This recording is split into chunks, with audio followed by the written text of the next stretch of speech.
SketchUp платформасы бізге интернеттегі үшті әртүрлі объектілерді көріп жүктеуге арналған платформа.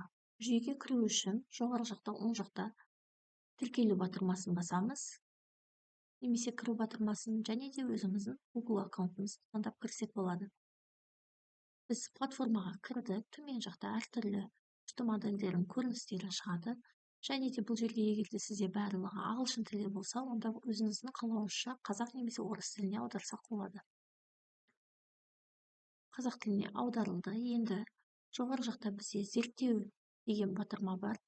Мәзір зерттеу деген батырманың ішінде бізде әртүрлі категориялар берілген, яғни өзіңізге керек категорияны таңдап, сол категорияның ішіндегі қандай үшті модельдер бар, соның бәрін қарап шықсаңыз болады.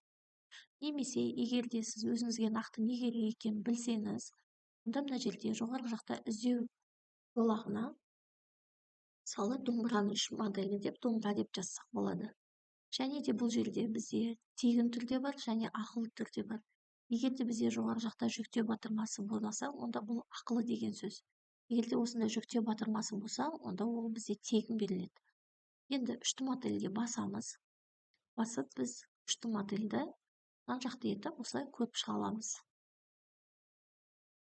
Көріп шығуға болады.